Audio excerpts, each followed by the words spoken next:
para poder respetar las que ya estamos aquí, ya estamos 70 personas, van a ir llegando después de a poco. Muy buenos días y voy a saludar a la de la reina. Ahí, vamos a hacer la última persona que llegó.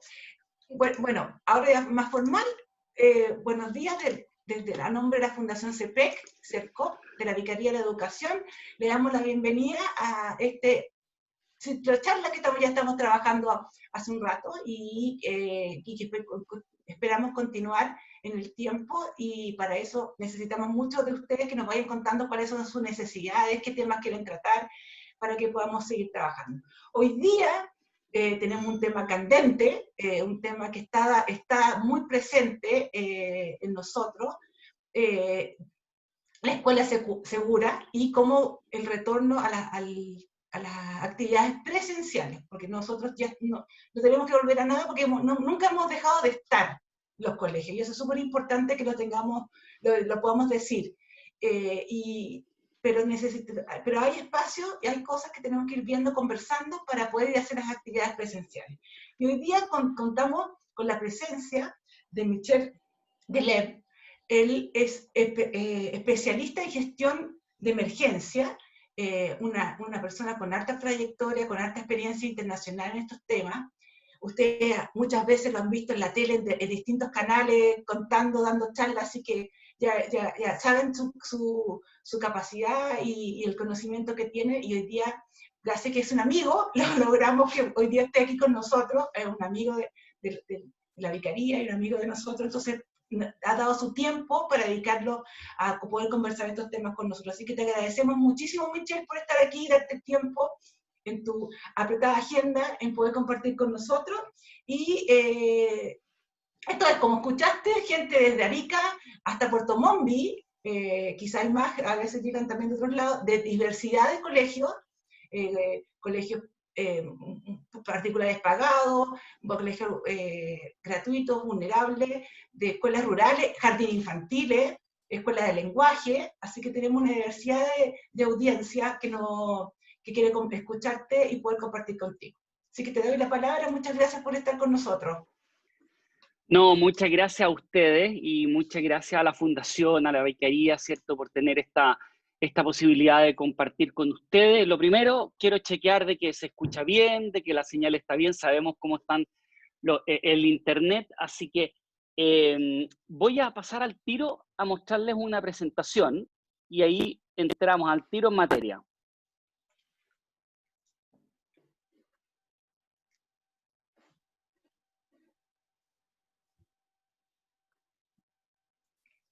Bueno, como ustedes saben siempre, todos nosotros hemos hecho clase online, sabemos que si va a fallar algo, va a fallar, así que no vamos a tener ningún problema. Sí. Si llega a costar algo, lo retomamos de nuevo, y eso es parte de lo que nosotros hemos aprendido a vivir. O sea, no hay Sí. ninguna expectativa al respecto.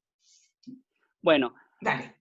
Lo que hoy día vamos a hablar es un poco sobre el tema de la escuela segura, y quiero primero partir entonces dándoles a conocer un poco sobre lo que hago, porque la verdad es que uno de los elementos relevantes que ha tenido esta emergencia y que ha sido muy particular en Chile es que ha tenido un enfoque que es muy propio nuestro, y que es un enfoque que es fragmentado, que es focalizado de acuerdo al origen que nosotros estimamos que tiene la emergencia. Voy a ponerles un ejemplo. Si tenemos un terremoto, vamos y buscamos un sismólogo o buscamos un geógrafo. Si tenemos una inundación, recuerdo por ejemplo las inundaciones que me tocó trabajar mucho con comunidades aisladas después del 2015 en la provincia del Huasco, por ejemplo. Cuando tenemos los aluviones, las lluvias intensas, buscamos un meteorólogo, cuando en realidad las emergencias son sociales. Es decir, si tuviéramos un fenómeno natural, por ejemplo, de unas dimensiones impresionantes, probablemente ustedes estarían viendo un bonito documental si es que no hubiese personas en ese lugar, si es que no hubiese nadie amenazado, no hubiesen instalaciones amenazadas, en definitiva la comunidad como la comprendemos, no solamente las personas, sino que también la infraestructura, el medio ambiente que nos puede afectar, e incluso la economía, probablemente sería algo que sería analizado, estudiado y por nosotros visto. Pero en Chile uno de los elementos que ha caracterizado esta emergencia es partir probablemente de una vereda un poco, que a mi parecer es un poco equivocada. Y por eso yo quiero contarles un poco qué es lo que hago yo. Les puse algunas palabras en inglés porque es un ámbito que es muy poco conocido en Chile, tanto que yo siempre comento que en Chile tengo que explicar lo que hago, cuando en realidad voy a un país como Estados Unidos o Canadá, y la verdad es que lo puedo hablar en el barrio y la persona del barrio me comprende totalmente lo que hago cuando digo soy consultor en Emergency Management, y lo hablo obviamente con alguien especializado y lo comprende. Es decir, es parte de un lenguaje y de una estructura y de una forma de hacer las cosas que en muchos países desarrollados lleva, la verdad es que décadas. Entonces, quiero contarles un poco en qué podríamos reflejar el trabajo que yo hago, para que no piensen además de que vamos a conversar respecto de cuántos cachos tiene el virus o de qué color es el virus o nos vamos a meter en la genética del virus, ¿ya? Primero es que una de las cosas que yo hago hoy día tiene que ver, y que es parte de lo que conversamos para preparar esta charla, es continuidad operacional, o podríamos llamar continuidad educacional en el caso de ustedes, ¿ya? En gestión de emergencia en general se llama continuidad operacional, es decir, que las cosas sigan funcionando.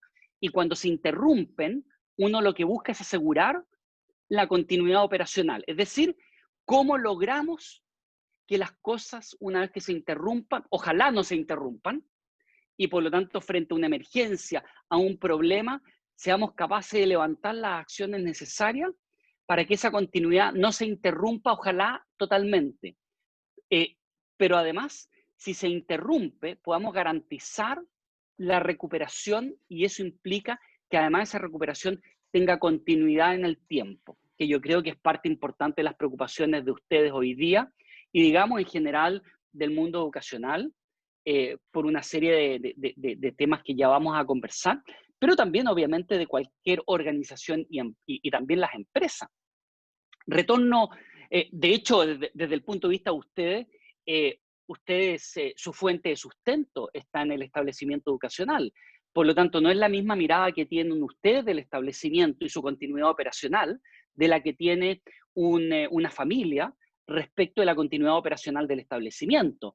Mientras para la familia pasa a ser el establecimiento, primero, un lugar de refugio que permite a muchísimas familias enfrentar el sustento, es decir, ir a trabajar, y obviamente para otras será también la posibilidad de tener cuidado a los niños, niñas y adolescentes en un entorno seguro, donde además obviamente lo que haya sea, obviamente, entregar contenidos que permitan, en un aspecto amplio del desarrollo, colaborar al mejoramiento, incluso respecto de la condición actual, ¿cierto? En lo que siempre hemos hablado en muchos lugares, sobre todo vulnerables, siempre buscamos, y a mí me ha tocado hacer clases en la universidad, sobre todo me pasó a principios de los 2000, donde uno veía que a mí me tocó tener muchos alumnos que era la primera generación universitaria. O sea, en definitiva, vamos buscando eso, que la gente, las personas no solamente a través del aula vayan logrando obtener contenido, sino que ese contenido les sirva para su desarrollo personal, su desarrollo laboral, su formación en general. Lo otro, y por lo tanto, hoy día lo que nos implica el retorno en la continuidad operacional es, en definitiva, lo que podemos llamar un retorno seguro, y que la OMS ha definido como el regreso a la nueva normalidad. Y ya les voy a contar de qué se trata ese término, porque nosotros lo hemos visto en Chile, pero a veces hemos creído que es un término como inventado. No, tiene un sentido y tiene un contenido además. Obviamente, les pongo algunas palabras en inglés porque es más fácil googlear. Si ustedes googlearan probablemente estas palabras en español, la cantidad de información sería muy limitada. Y hoy día, con las facilidades que nos da la herramienta de la computación, la verdad es que con los traductores, a veces uno le pide a Google inmediatamente traducir, es mucho más posible acceder a material, y por lo tanto preferí ponerles esta información en inglés porque es donde más información van a encontrar. Por ejemplo, Emergency Management en español significa gestión de emergencia, pero si ustedes googlearan gestión de emergencia, en América Latina hay muy poca información y probablemente la información que encuentren no sea de la calidad que esperamos y por lo tanto les pongo la palabra en inglés. Pero también reducción de riesgos de desastre, gestión de crisis, community engagement y community preparedness, que tiene que ver con enganchar a la comunidad, comprender la relevancia de lo que tiene que ver el enganche, el encadenamiento comunitario, también eventos de alta seguridad, pero me quiero quedar en el anterior también, porque una de las características de los sistemas modernos de emergencia, a diferencia probablemente de lo que nosotros hacemos en general en América Latina, porque es una aproximación que tiene que ver con lo cultural, es que nuestros sistemas son centralizados, por lo tanto vienen del centro hacia la base. Los sistemas modernos son desde la base hacia arriba, es decir, comunidad involucrada, comunidad no solamente que participa, es el concepto más bien de involucramiento. De hecho, hace muchos años ya en materia de gestión de emergencia no se usa mucho la palabra participación, se busca involucrar a la comunidad involucrada, entrenada, con sus administraciones o gobiernos locales debidamente encadenados, donde los niveles centrales van en apoyo al nivel local y no en reemplazo del nivel local. Y eso quiero hacer harto énfasis porque tiene que ver ya con una diferencia y que tiene que ver con la importancia del aspecto social, la importancia de la diversidad y la importancia de lo local al momento de establecer cualquier plan. Porque los elementos de orden cultural, las determinantes sociales, que algo ya les voy a comentar también, son fundamentales. Y en esta emergencia son más importantes todavía que en cualquier otra respecto de lo que es el retorno seguro.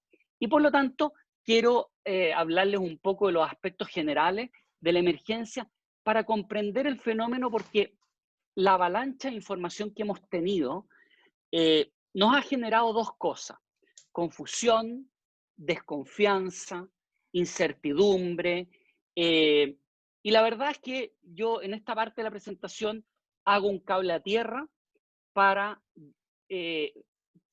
parte importante de la gestión de emergencia es ser directo, claro, comprender que hay algo que se llama el derecho a saber. Las personas tienen derecho a saber cuál es la situación, a qué riesgos se enfrentan y por lo tanto, de manera simple y de alcance masivo, uno debe siempre tratar de, por dura que sea la realidad, decirla. Porque de lo contrario, cualquier fantasía siempre va a ser más compleja que la peor realidad. Y aquí tenemos al director de la OMS, que señala algo, y ahí yo quiero partir con esto, porque es sumamente importante. Dice, todos los países se enfrentan a un delicado equilibrio entre proteger a su gente y minimizar el daño social y económico. No es una elección entre vidas y sustento. Los países pueden hacer ambas cosas. Instamos a los países a ser cuidadosos y creativos en la búsqueda de soluciones que permitan a las personas mantenerse seguras mientras continúan sus vidas. ¿Por qué me parece esta frase tan importante dicha la tercera semana de junio o a fines de junio?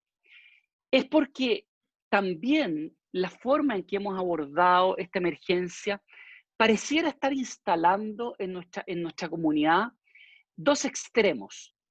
O nos quedamos encerrados hasta que por alguna razón mágica el virus desaparezca. Esa magia hoy día pareciera que la estamos enfocando en una vacuna, que ya podremos, y me imagino que ustedes tendrán dudas respecto de eso y consulta. O dos, tenemos la libertad absoluta y salimos a la calle. ¿Ya? Y eso no estamos en ninguno de los dos extremos. O sea, en definitiva, no estamos, por una parte, ni en el arresto domiciliario, que vendría a ser el confinamiento completo, pero tampoco estamos en la condición de que porque pasamos a transición, por muchas ganas que tengamos, vamos a salir sin ningún cuidado. y ninguna de las dos realidades puede extenderse en el tiempo. Por lo tanto, lo que vamos a conversar hoy día es esa realidad. ¿Qué es lo que ocurre hoy día? ¿Qué es lo que puede ocurrir durante los próximos meses, el próximo año? Pero comprendiendo que debemos construir un camino que nos lleve a continuar con nuestras vidas. Básicamente, eso es lo que la OMS le llama la nueva normalidad. Es decir, ojo, aquí nadie habla de quedarse en su casa todo el tiempo, nadie habla de volver a lo mismo, estamos hablando de construir una nueva realidad. Aquí se me va a caer el carné, pero pesado, pero yo creo que los más jóvenes no me van a comprender, pero muchos de ustedes se van a acordar de que hace, no sé, la década de los 80, uno prácticamente agarraba una lechuga en la feria, al menos en la región metropolitana, y más aún, habían líquidos desinfectantes, y si no, antes de que llegara a la mesa, esa lechuga pasaba por ser remojada en líquido desinfectante, sino en una solución de agua con cloro. Y se acordarán también de que uno de los problemas graves que nosotros teníamos y bastante permanente eran las infecciones gastrointestinales. Tuvimos en algún momento dado el tema del cólera, si ustedes recordarán. Bueno, eso nos llevó a nosotros a cambiar nuestras conductas, no de manera tan extrema como hoy día, pero ahí nosotros enfrentamos una nueva realidad. Hace algunos años, cuando vino el H1N1, empezamos con el tema de toser o estornudar sobre la parte interna del codo, ¿cierto? Bueno, también cambiamos. Hoy día entonces vamos a tener que cambiar cosas, por lo tanto, aquí no estamos frente a que el mundo se acaba y tenemos que meternos como en las películas en un subterráneo y aparecer a la superficie en 20 años más o cuando alguien nos diga que hay vacuna. Pero tampoco significa salir corriendo a la calle como si aquí no pasara nada. Y lo que yo quiero contarles un poco entonces es que el problema no es si se retoman las actividades o no. Esa es una pregunta que está resuelta. Lo que no está claro es el cuándo y el cómo. Ese cuándo y cómo, que probablemente es la duda que todos tenemos hoy día, tiene una importante relación de cómo se maneje la pandemia. Es decir, cómo se maneje esta emergencia. ¿Y por qué quiero plantearlo así? Porque esta emergencia, y aquí viene el primer dato, esta es una emergencia que no es una emergencia sanitaria.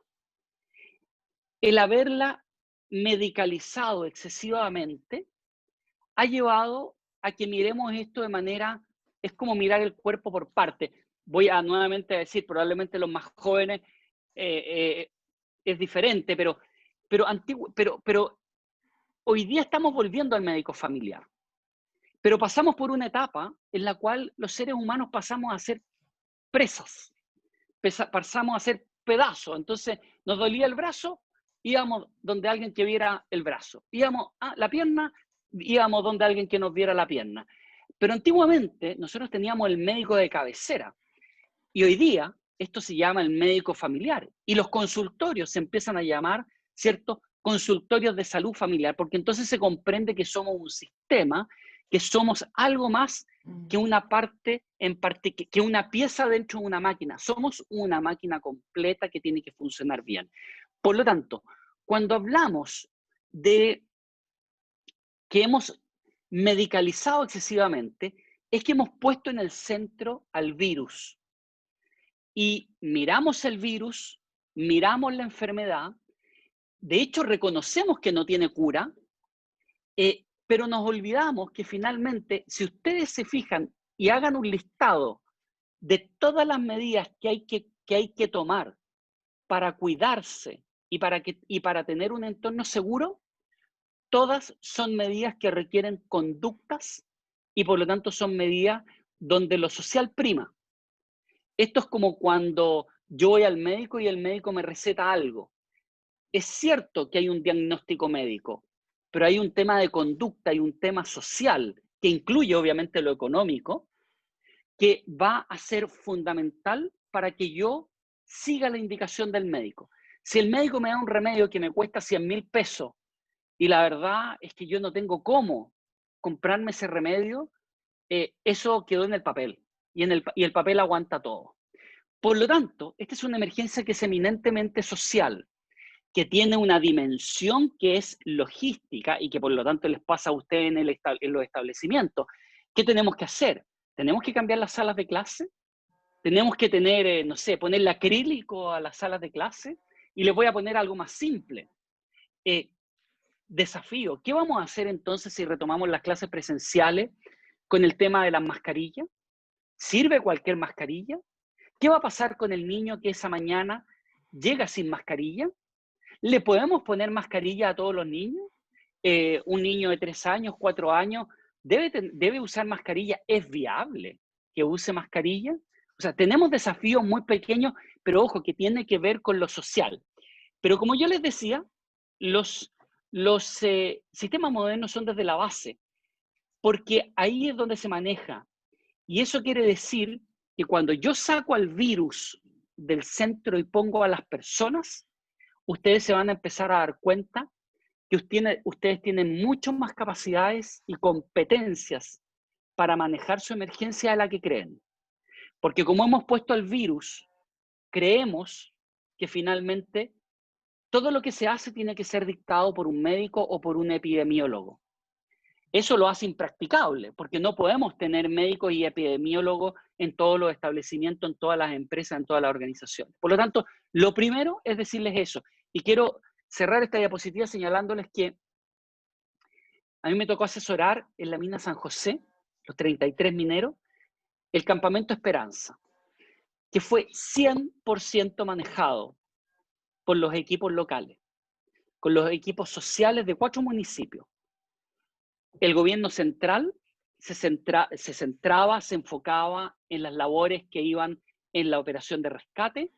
Nosotros nos enfocábamos como municipios, yo asesoraba a la Asociación Chilena de Municipalidades, y esa fue una negociación que se hizo, lo acordamos que finalmente nos hacíamos cargo del Campamento Esperanza. ¿Qué no se llamaba Campamento Esperanza? Alguna vez ya podremos conversar por qué se le puso ese nombre, porque tiene que ver también con lo social y lo local. Pero finalmente, debo decirles que llegamos a tener 1000 personas diarias, 24/7. O sea, yo creo que para cualquiera de ustedes, bueno, de hecho fue muy impresionante las primeras reacciones que tuvimos en los equipos sociales, pero debo decirles que quienes manejamos eso, quienes diseñamos la intervención social de ese campamento donde estaban las familias, que eran víctimas también, fue manejado por personas como ustedes. Estamos hablando del psicopedagogo, del profesor. El único requisito para estar en ese equipo social era ser parte de los equipos sociales de los municipios. Por lo tanto, hay gente muy cercana a ustedes. Y por lo tanto, el primer paso fue creernos el cuento de que esto se manejaba en el nivel local y que en el nivel local, como esto dejaba de ser una operación de rescate, pasaba a ser una operación social, es decir, hoy día deja de ser el virus, pasa a ser un tema social, tenemos mucho espacio para hacer cosas. Pero también debemos reconocer que ese espacio no es una receta rígida desde Arica hasta Magallanes, porque obviamente depende de la realidad local. Por ejemplo, en el Campamento Esperanza hablábamos de la familia minera. La familia minera tenía ciertas características y por lo tanto ahí el conocimiento de lo local, que incluye hasta lo religioso, por ejemplo, la religiosidad se vive de diferente manera, dependiendo de dónde estemos, tiene un elemento fundamental y ustedes tienen esa información. Entonces, este es un trayecto donde se requiere funcionar sobre la base de la evidencia, pero también sobre la base de la flexibilidad y la capacidad para tomar decisiones con información que cambia permanentemente. Y aquí hay un dato de la realidad. Este es un virus muy nuevo, por lo tanto, o nuevo, por lo tanto, la única certeza que tenemos y la más importante es que no hay certezas. Lo que decimos hoy día, uno debería decirlo es hasta lo que sabemos hoy día. Por ejemplo, hoy día recién se está hablando en Chile de 2 metros de distancia. recién, pero hemos estado 5 meses con 1 metro. Yo debo decirles que hace un par de meses ya en países desarrollados, en Estados Unidos, la recomendación es 2 metros. Entonces esto cambia y por lo tanto la información es muy importante. ¿Se acuerdan las mascarillas? Las mascarillas partieron con que solamente la usaban los contagiados. Bueno, después que todos teníamos que usarla. Entonces, si nosotros nos ponemos rígidos en una medida y cambia la información, puede que la resistencia esté en que esa rigidez nos haga sentir de que la decisión que tomamos es un error y por lo tanto no vamos a cambiar. Aquí lo que tenemos que saber es que el cambio va a ser relativamente periódico, bastante seguido. Y por lo tanto, lo que hemos decidido para las próximas 2 semanas puede cambiar y debemos estar dispuestos a cambiarlo, pero no sobre el rumor, sobre la cadena del WhatsApp, sino que sobre la base de la evidencia. Y por lo tanto la flexibilidad es muy importante. Y aquí quiero entrar rápidamente a explicarles algunas cosas de las estrategias que se siguen, de la evolución internacional, de lo que está pasando en Chile, la nueva normalidad y el retorno seguro. Lo primero es señalarle que hay 2 grandes estrategias. ¿Por qué creo que es importante esto sin entrar en tecnicismo extremo? Es porque, por una parte, recibimos información, por ejemplo, internacional, y por otra parte, recibimos información local, recibimos información de las redes sociales, y se nos empieza a generar una confusión tremenda. Entonces, vemos que cuarentena, la verdad es que tiene una definición práctica diferente en Chile a lo que ocurre en Australia o lo que ocurre en Nueva Zelanda, etc. Por lo tanto, lo que yo busco con explicarles las estrategias que hay para abordar esta emergencia, tiene que ver, en definitiva, por una parte, cuál es la estrategia que ha tomado Chile, cuál es la estrategia que ha tomado la mayor parte del mundo, la que recomienda la Organización Mundial de la Salud, porque de una u otra manera esa comprensión también puede llevarse a lo local, incluso independiente de las decisiones que tome en términos genéricos un Estado. Hay una estrategia que se llama corte de cadena de contagio. Es decir, yo busco que la gente no se contagie. Como esta es una enfermedad que no tiene tratamiento y no tiene vacuna, desde el momento en que yo me contagio, entro en una lotería. Esa lotería yo me puedo ganar el premio de pasar y no tener ningún síntoma, de tener síntomas que siento que me ha pasado un camión por encima, pero no llego al hospital, hasta que llego a un hospital, o en definitiva, llego a un respirador y después del respirador no me mejoro y muero. Pero ojo, hay un tema que no es menor, que me pareció que ayer salió en la prensa, por primera vez que lo veo, pero insisto, este es un tema que hace meses que se discute a nivel internacional. Hay un número importante de personas que quedan con secuelas, y no solamente los que se han enfermado gravemente. Por lo tanto, la Organización Mundial de la Salud ha visto este panorama completo y lo que ha recomendado desde un principio es que lo que hay que lograr es que las personas no se enfermen, es decir, no se contagien, porque cada vida importa y hay que proteger a cada persona y por lo tanto tomar ciertas medidas y ciertas medidas que llegan a un punto en un momento dado extremo. Está lo que se denomina, bueno, esa es la recomendación de la OMS, es la estrategia que ha sido seguida por la mayor parte de los países del mundo, ¿ya? Y Chile, con pocos países como Reino Unido, Suecia, tomaron una estrategia que busca lo que se denomina inmunidad de rebaño, de grupo o colectiva, ¿ya? Esta estrategia, que hoy día no tiene mayor sustento, no tiene sustento técnico, pero tampoco tiene un sustento ético, desde el punto de vista de que busca un desplazamiento, en el caso de Suecia, prácticamente libre, con escasas restricciones, por no decir que ninguna, pero también están la opción que ha tomado Chile, que es administrar el contagio. Es decir, un contagio progresivo, que la población se vaya contagiando progresivamente con medidas laxas, flexibles, que ustedes lo han escuchado en las cuarentenas flexibles o dinámicas, con los cordones sanitarios, de manera tal que el objetivo es que la red asistencial, los hospitales no colapsen y que eso sea traducido en simple, en que siempre se nos dice, no, aquí lo importante es que no falten ventiladores. Lo complejo de eso es que esta es una estrategia que es internacionalmente y éticamente cuestionada, porque sabemos que desde el momento en que una persona se contagia, al no haber tratamiento y vacuna, un porcentaje de esas personas no solamente lo va a pasar mal, desde la incertidumbre hasta pasarlo mal físicamente, sino que puede llegar también a tener secuelas y también a morir. Por lo tanto, hay un cuestionamiento ético.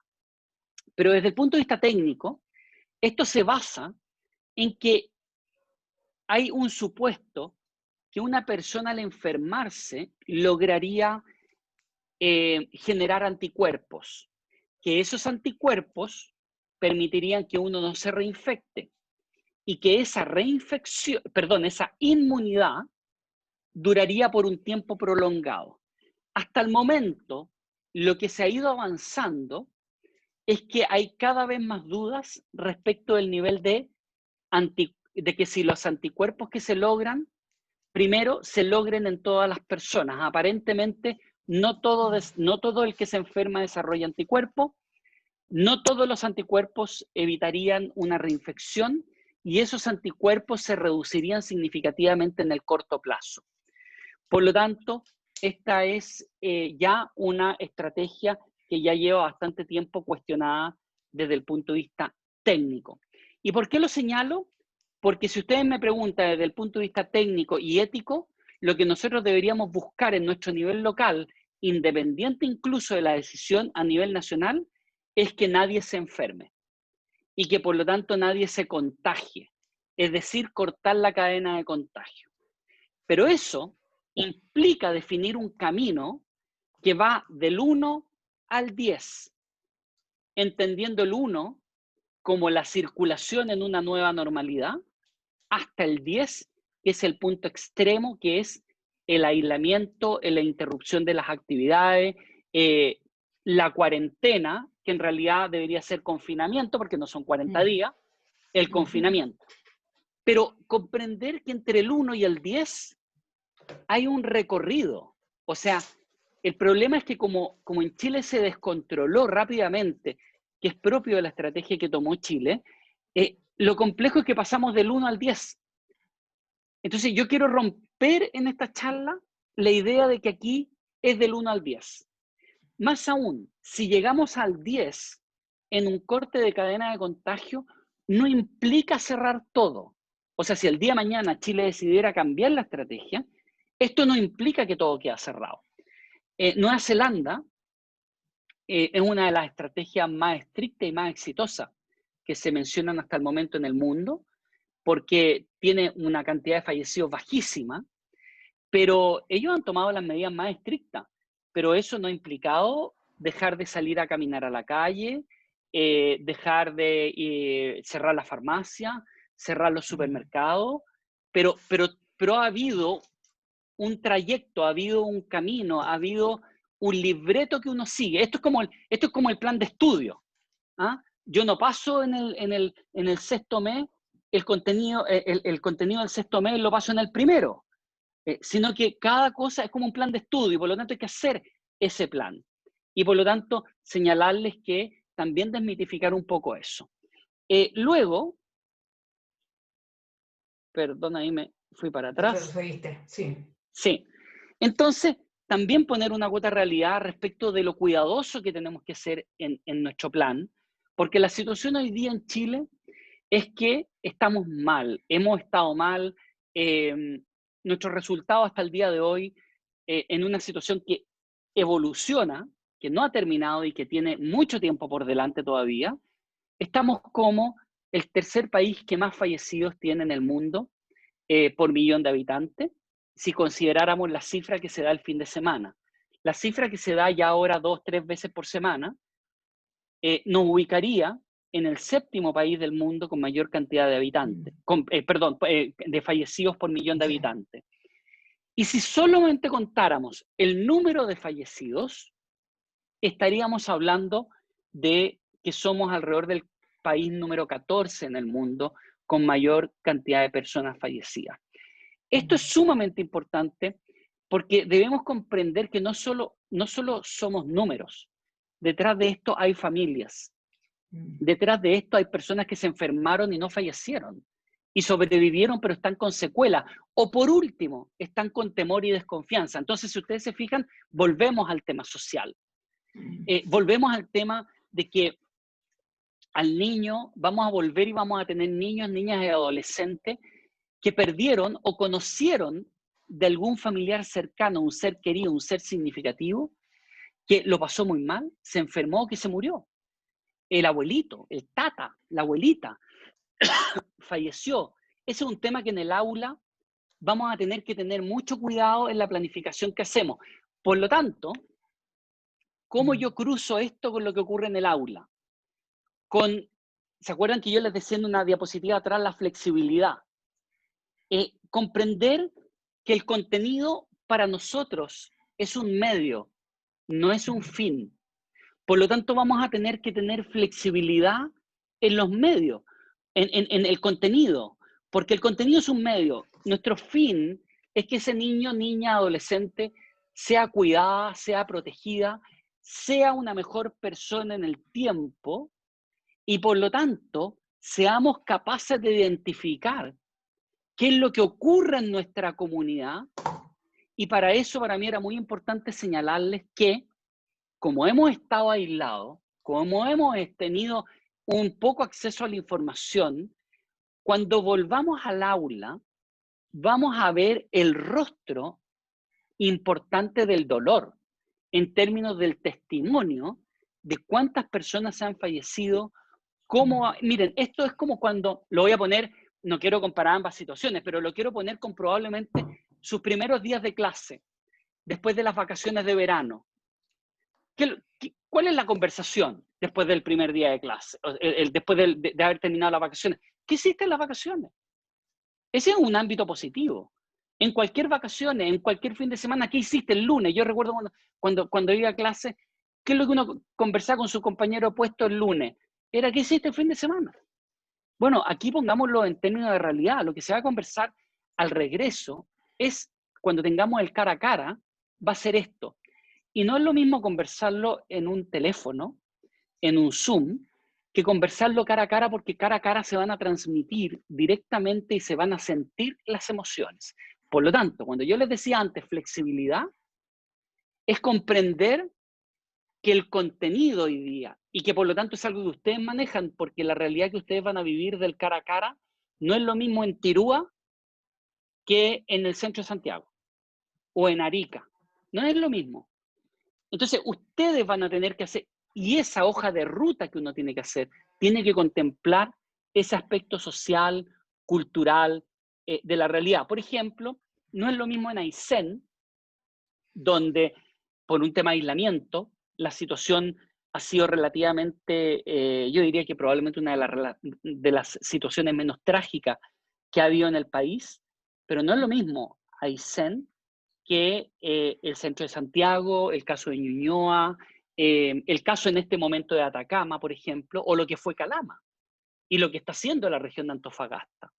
Entonces, depende mucho de la realidad, y ahí la mirada que ustedes tienen, el conocimiento de sus niños, niñas, adolescentes, es fundamental, y por lo tanto, mi petición, mi propuesta, mi recomendación es que ustedes tienen mucho capital social, mucho capital, mucho conocimiento, y ese conocimiento tienen que usarlo para, más que ver el virus, ver niños, niñas, adolescentes, que va a requerir probablemente de que esas capacidades, que muchas veces están concentradas en pasar una materia, tengan la capacidad de, desde los directivos, el auxiliar, comprender que esta vuelta a la normalidad va a tener que incluir mucho de sus habilidades y de sus conocimientos de lo cultural y lo social en lo local.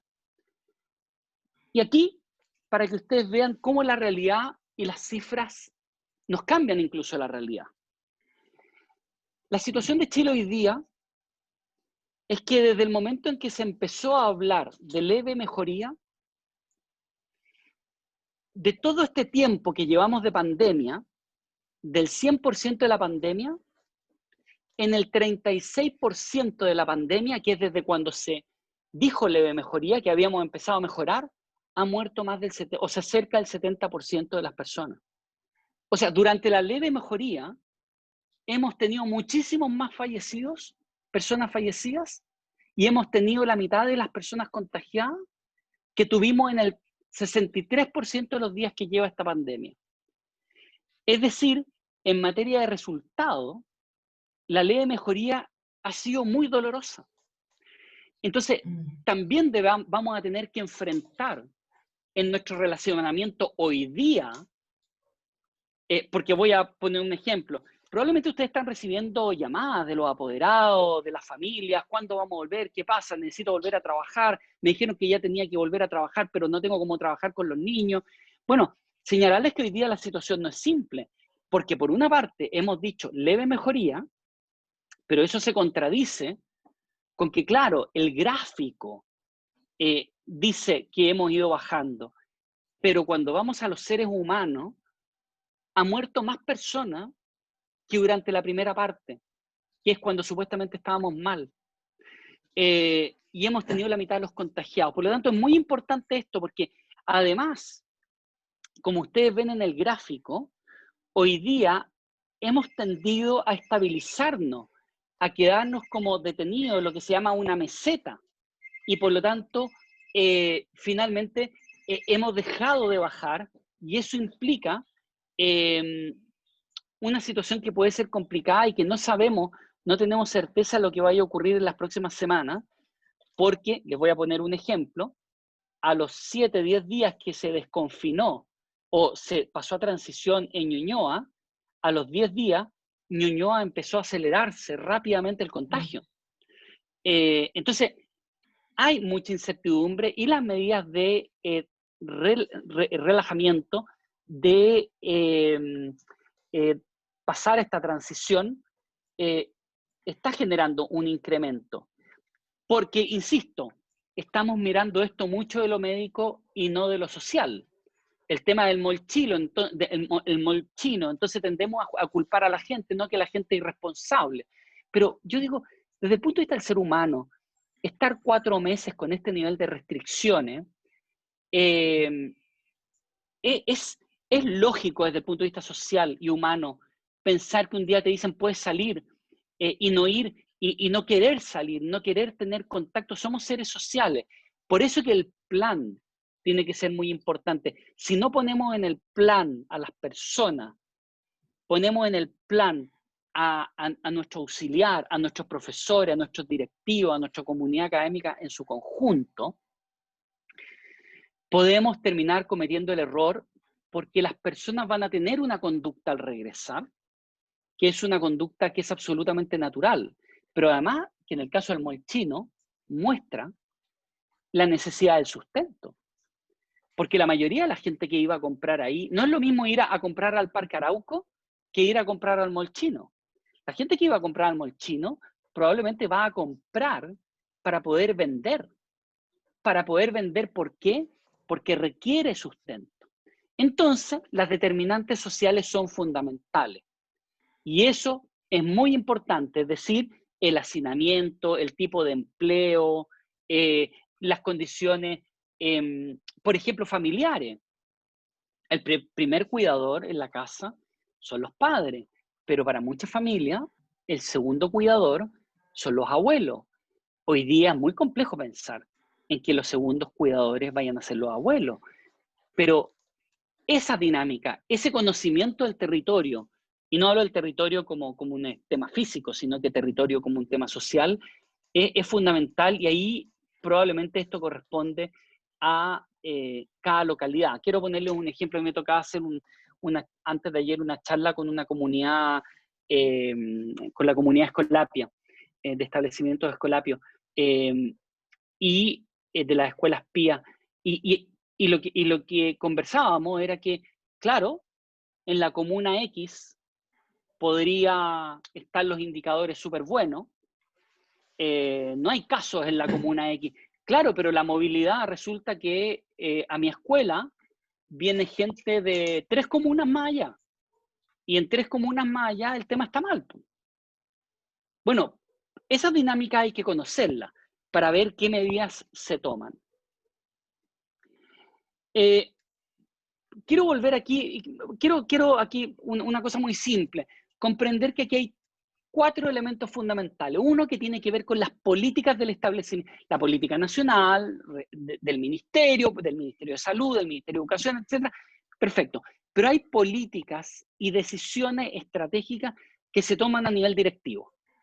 Y eso es un elemento que va a definir este tema para abajo.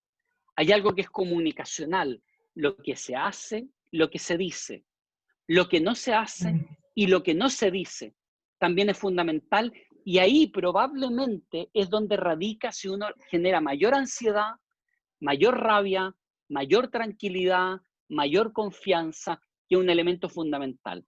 Lo operativo, lo técnico, es lo que vamos a hacer. Por ejemplo, vamos a poner menos escritorio en la sala, vamos a hacer jornadas mixtas en el fondo y turnos, entre comillas.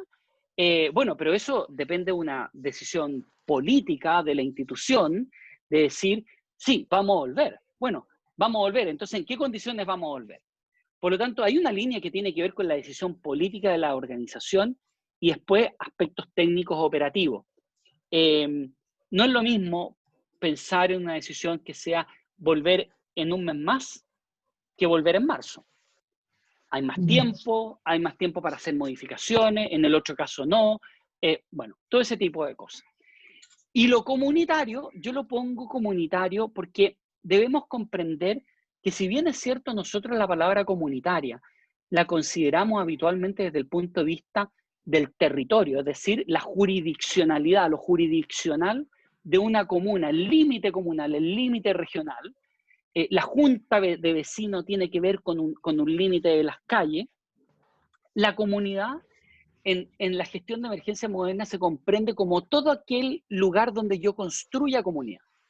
Por lo tanto, construyo comunidad en el lugar de trabajo, construyo comunidad en el club deportivo, construyo comunidad en el barrio, construyo comunidad en la escuela.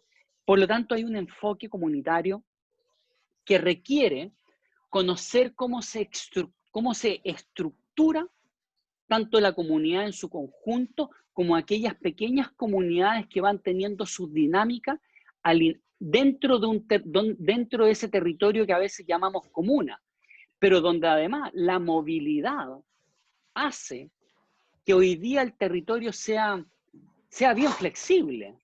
Porque, por ejemplo, si estuviésemos en la región del Maule, hay gente cuya comunidad laboral está en Talca, pero resulta que vive en Curicó. Entonces, esas dinámicas tenemos que también identificarlas para poner en el fondo y ver esta ruta que vamos a seguir. Voy ya terminando con algunas cosas, condiciones para la nueva normalidad, porque en definitiva lo que tenemos que entrar es eso, es hacer nuestro plan pensando en que vamos a volver a actividades presenciales, que tenemos que hacerlo de manera segura, frente a un virus que va a permanecer, que mientras no haya vacuna o tratamiento, este es un virus que está ahí, que es endémico y que por lo tanto debe ser tratado ahí. En definitiva, desear lo mejor y prepararse para lo peor. Y la verdad es que la realidad hasta el momento no va a cambiar, no hasta que salga en el titular que hay vacuna. La realidad para nosotros va a cambiar cuando cada uno de nosotros esté vacunado. Porque desde que se diga en el titular hay vacuna, puede pasar mucho tiempo hasta que nosotros estemos vacunados. Por lo tanto, nuestro plan y nuestras conductas, la mayoría van a cambiar hasta ese momento y muchas otras van a permanecer aunque haya vacuna. Entonces, lo que tenemos que entender es que primero, por ejemplo, tiene que haber evidencia de que este virus ha bajado lo más posible. Por ejemplo, para retornar a clase. En la comunidad que yo atiendo, dependiendo de donde yo esté, ojalá que el virus en ese ambiente, eso hace que cuando yo acuda a clases, la posibilidad de que como alumno, alumna, como niño, niña, adolescente, como auxiliar, como directivo, como profesor, profesora, voy a tener pocas posibilidades de llevar el virus, porque yo soy el que lleva el virus. El virus no se mueve solo. Y lo puedo llevar en las manos, lo puedo llevar en un estornudo, lo puedo transmitir de haberme apoyado en un lugar y haberme apoyado en otro o darle la mano a alguien. Por lo tanto, un indicador importante para volver a las actividades es que ojalá eso esté lo más bajo posible. En el caso de Nueva Zelanda, cuando tomaron la estrategia, ellos hablaron de eliminar la curva, es decir, muy drástico. Ellos llegaron a estar 3 meses prácticamente sin casos y la mayoría sin ningún caso en toda Nueva Zelanda. Recién en la última semana han tenido algunos casos y tomaron nuevamente las actividades, o sea, tomaron nuevamente las restricciones. Pero estamos hablando de cuando se maneja así, efectivamente uno tiene un tiempo, pero nunca olvidarnos, el virus está. Por lo tanto, en nuestro plan debemos contemplar que primero debemos, les voy a poner un ejemplo, ¿se acuerdan del juego de saltar la cuerda? Yo no sé si a esta altura ya se me ha caído el carnet no sé cuántas veces, pero cuando chico saltaba la cuerda, si uno entraba en el momento inadecuado, uno se enredaba en la cuerda. Por lo tanto, uno tiene que entrar aquí a saltar en la cuerda en el momento adecuado y para ganar y para mantenerse saltando la cuerda y no perder el turno y que venga otro, significa que tengo que mantenerme saltando la cuerda adecuadamente para no enredarme de nuevo. Por lo tanto, si tenemos lo más bajo posible la transmisión del virus, porque el virus está, lo que tenemos que preocuparnos es que no se transmita. Es decir, que hayan pocos casos, significa que vamos a durar más tiempo sin que tengamos que cerrar. Pero lo que le estoy diciendo también es que nuestro plan debe considerar que en algún momento vamos a tener que cerrar.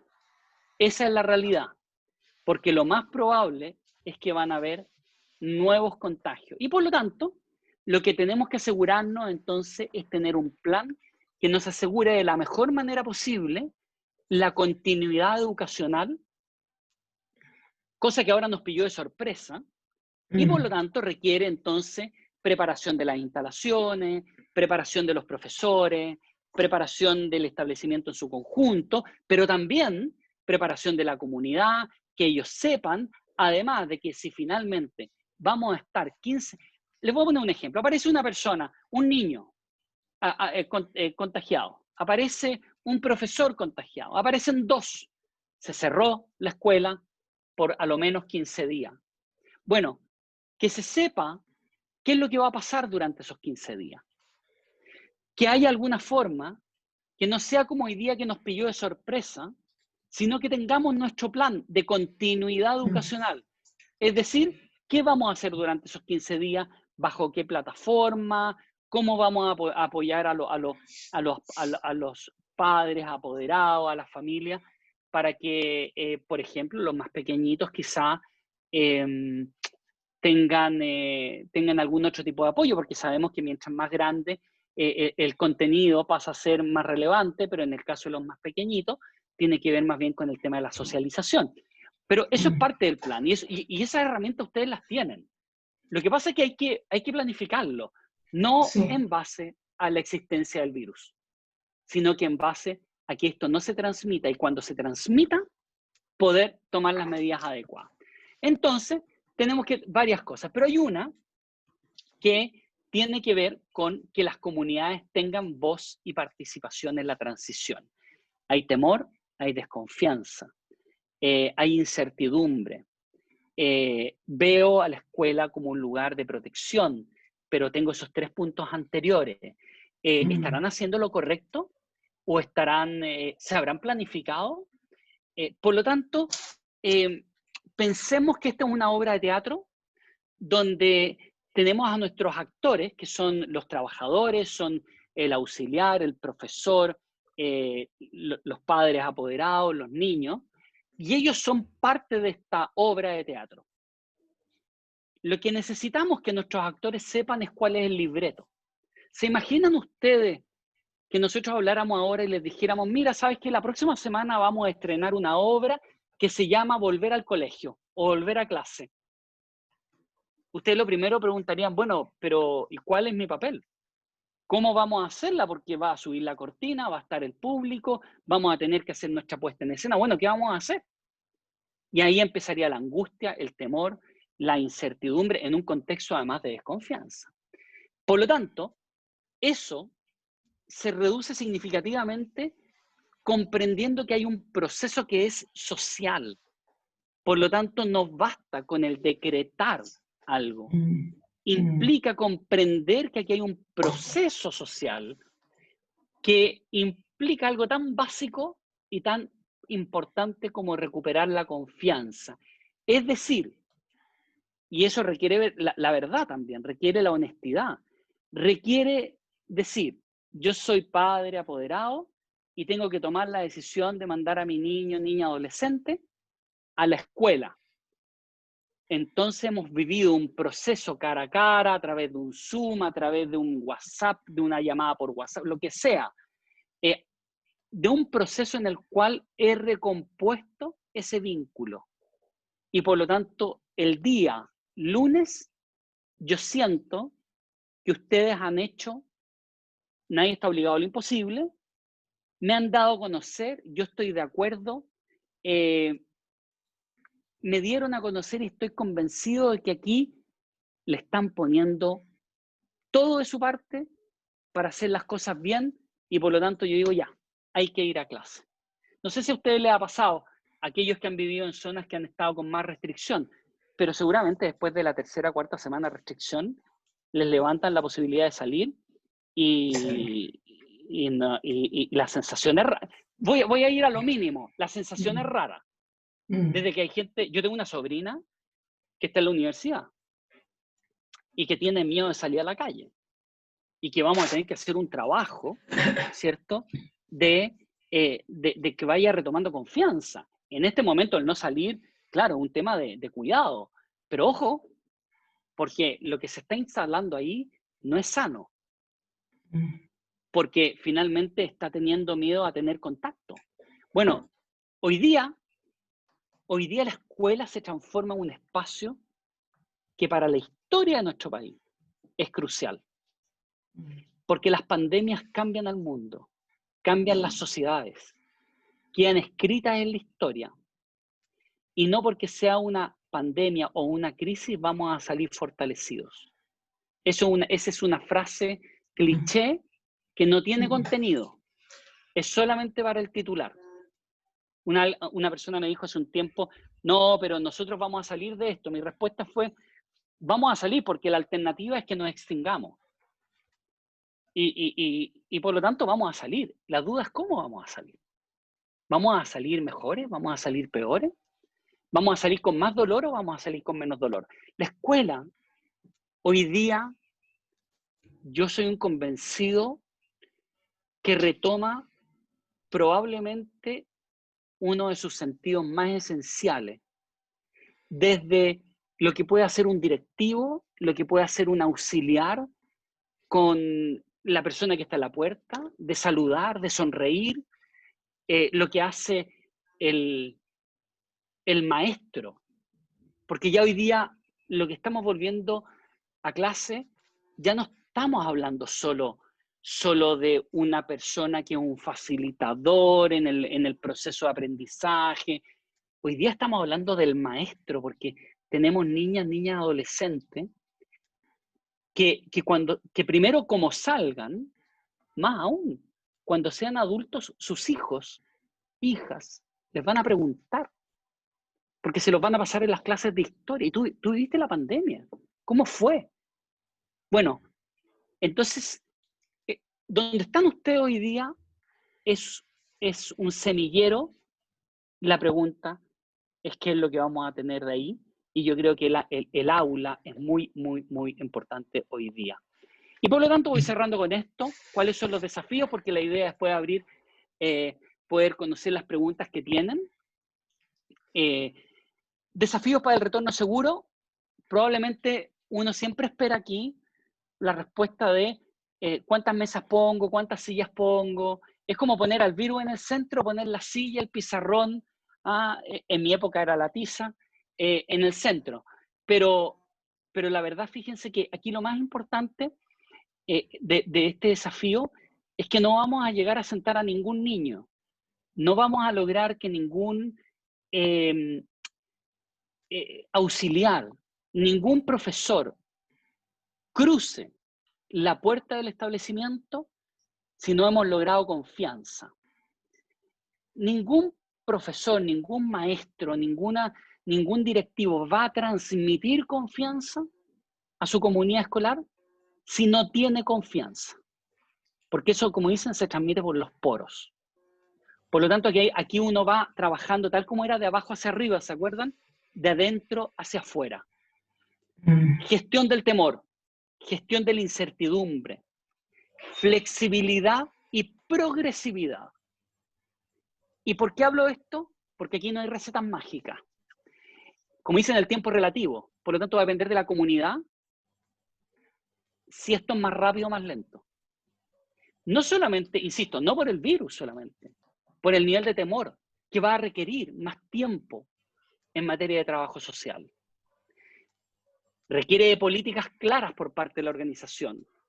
Requiere que esas políticas sean comunicadas adecuadamente y además regularmente, porque cuando estamos en estos contextos, la repetición del mensaje toma mucho más relevancia.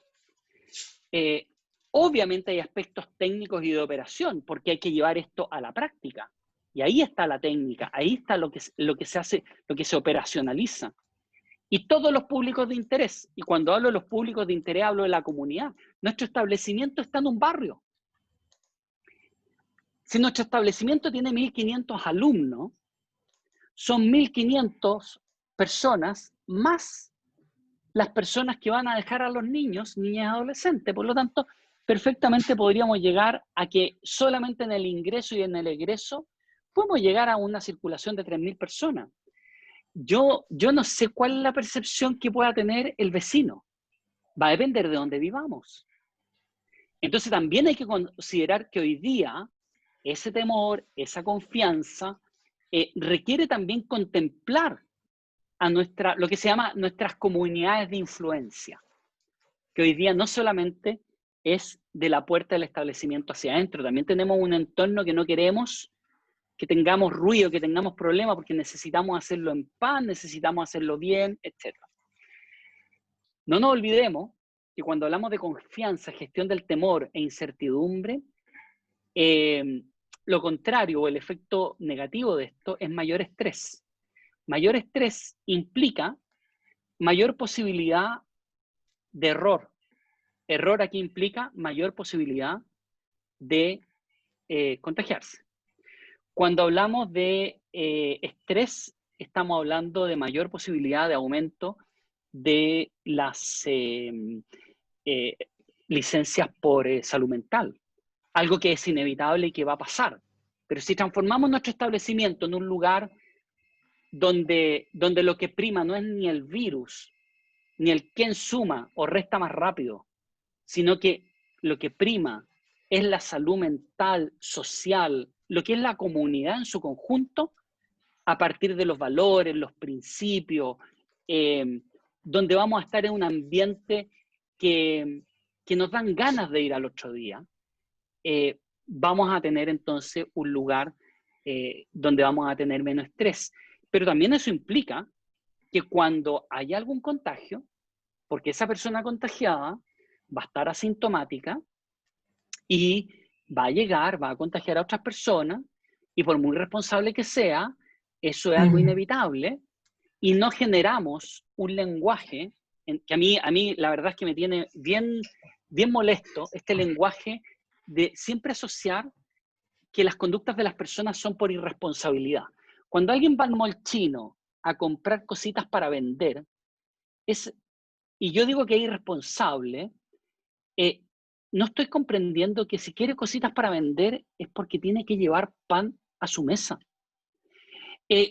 Cuando yo el otro día lo conversaba con una persona en una charla, decía, ¿ustedes se imaginan que se sigue instalando este discurso de irresponsabilidad por parte de quien se contagia? Y empezamos, ¿se acuerdan?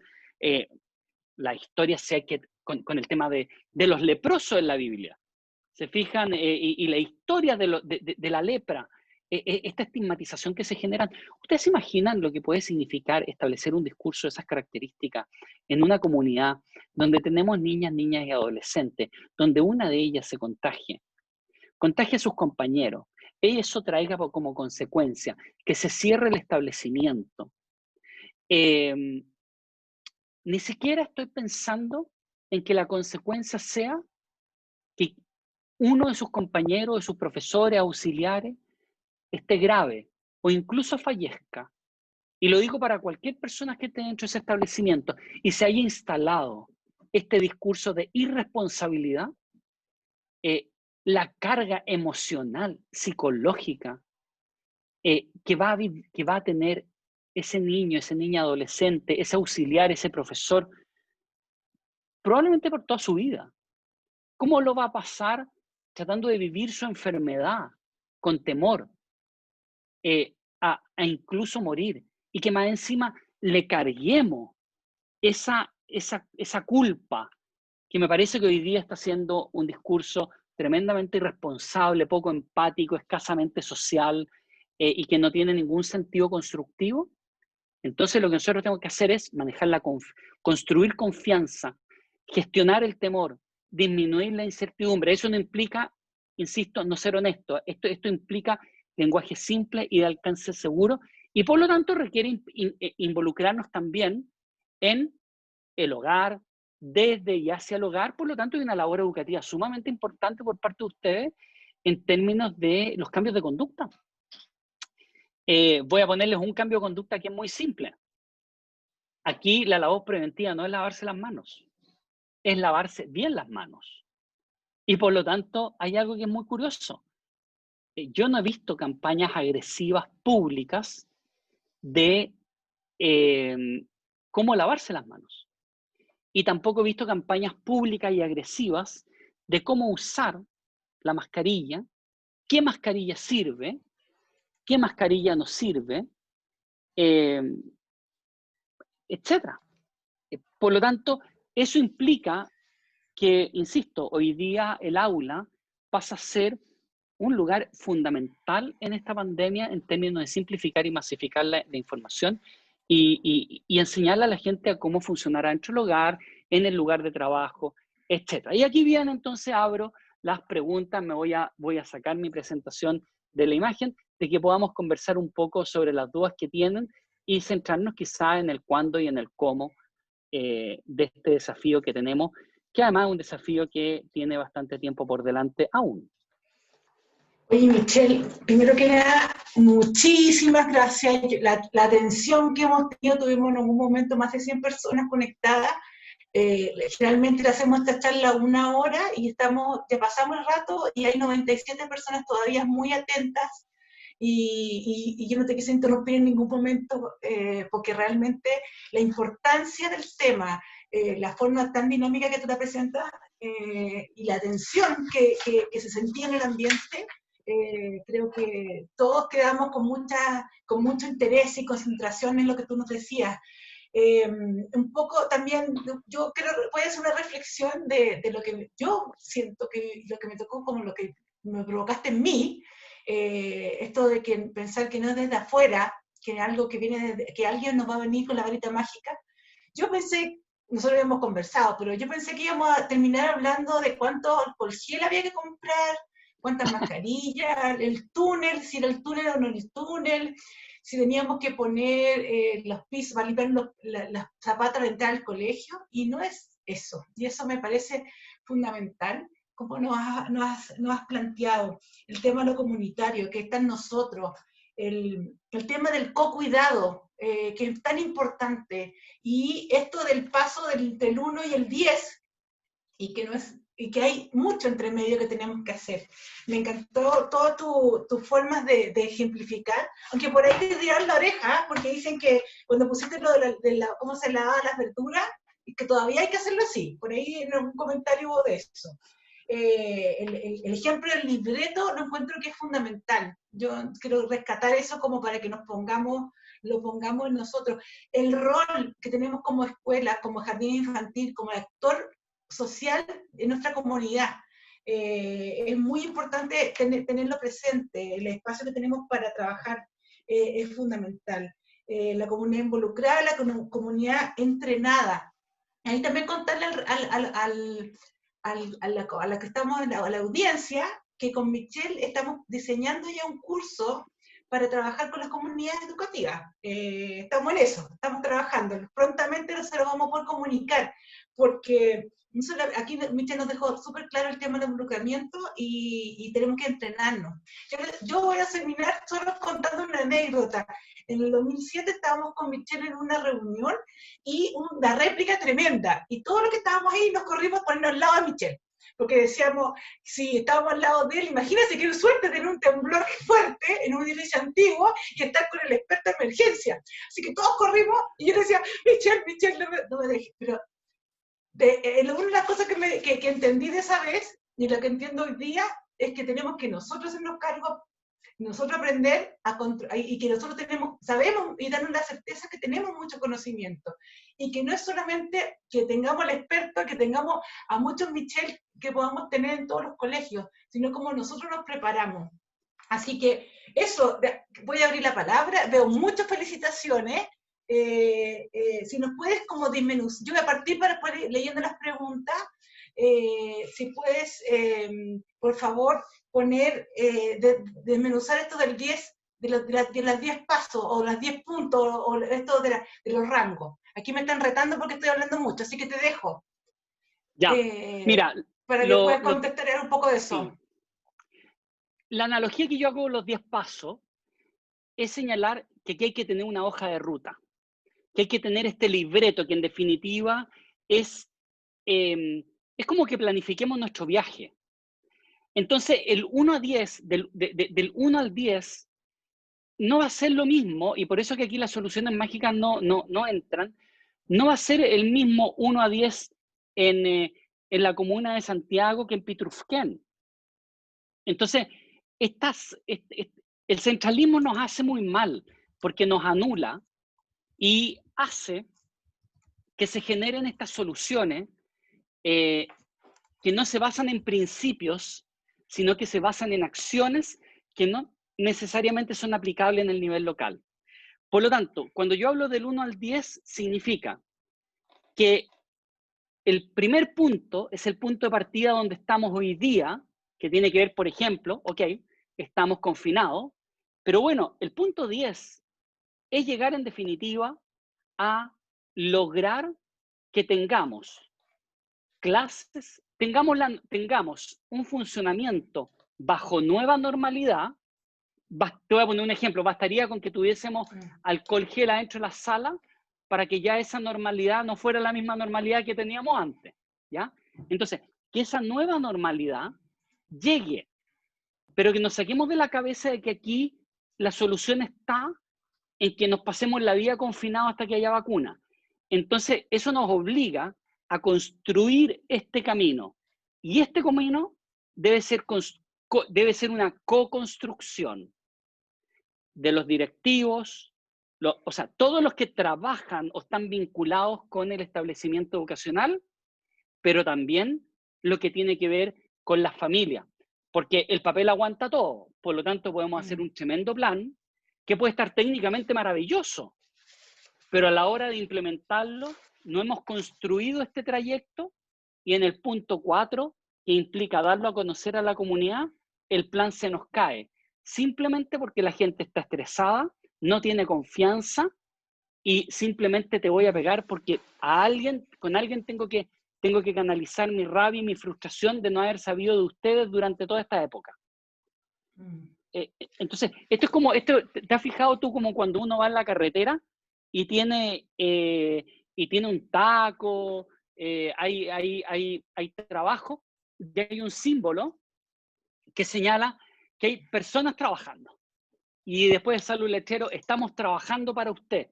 Entonces uno está dispuesto en un momento a decir, bueno, están arreglando la carretera, por lo tanto estoy dispuesto a ir un largo trayecto, más lento, con taco, porque bueno, en 2 meses más, claro, habían hartos hoyos y están arreglándola. Entonces, ese trayecto hay que construirlo, pero no hay recetas mágicas, hay que verlo comunidad por comunidad.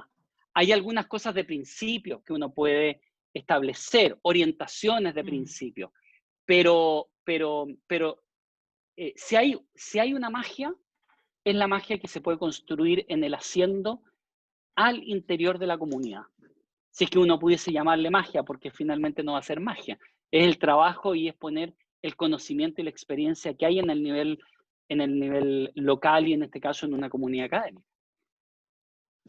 Perfecto. Oye, muchísimas gracias por tu respuesta. Yo creo que aquí también no hay muchas preguntas específicas, varios comentarios de cómo felicitándote también por la claridad.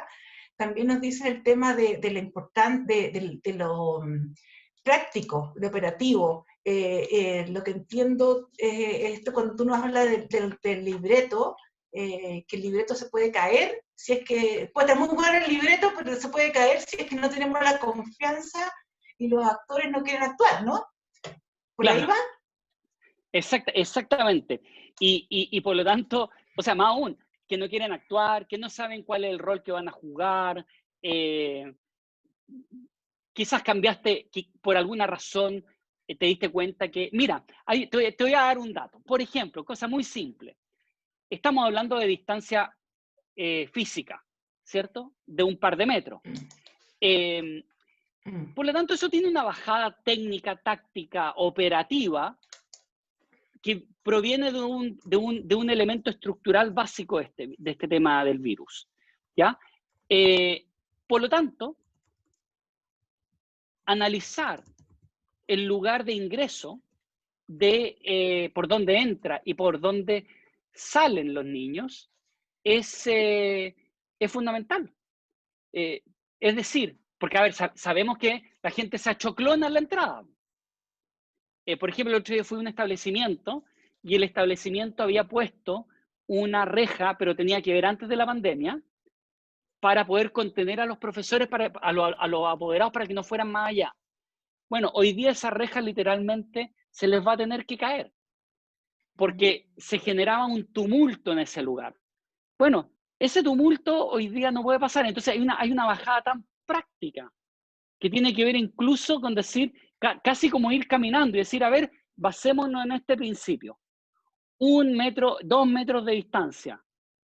Vas a cruzar la puerta del establecimiento y capaz que vas a decir, oh, vamos a tener que cambiar esto, quizás vamos a tener que usar otra puerta, quizás vamos a tener que hacer ingresos y salidas diferidas, por ejemplo, solamente con la puerta de ingreso y de salida.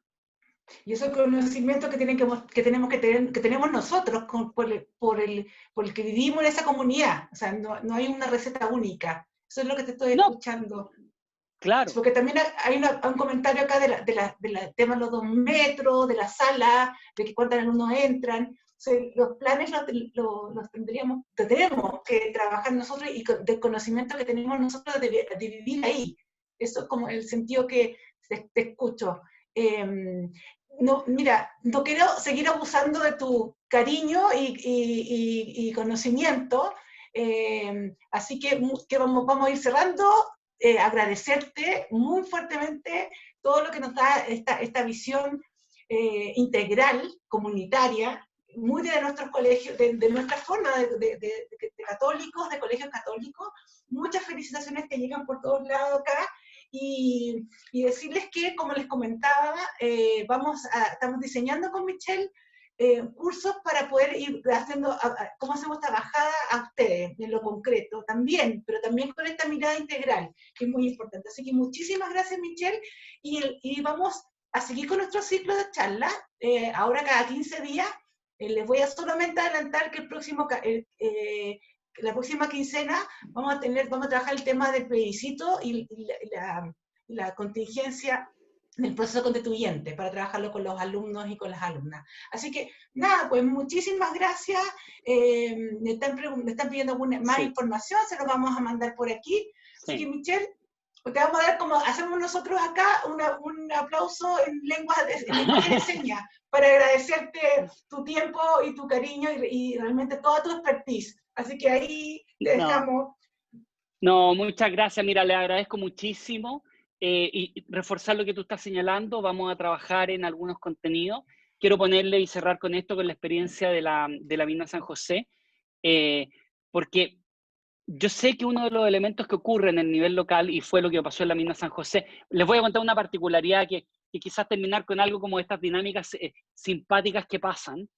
En un momento dado, teníamos que negociar el tema de qué se hacían cargo los municipios y los equipos sociales.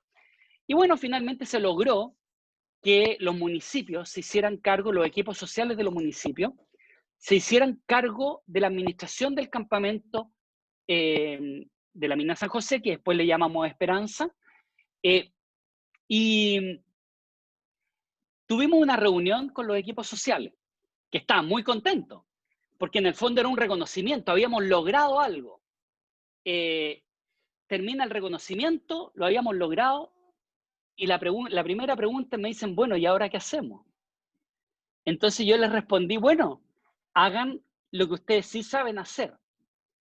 Pero, y yo creo que otro apoyo que nosotros podemos brindar, es que este paso de saber qué hacer, es decir, mira, ustedes tienen la materia prima, y yo sé que a veces lo que angustia en este momento es decir, bueno, ¿qué he hecho primero?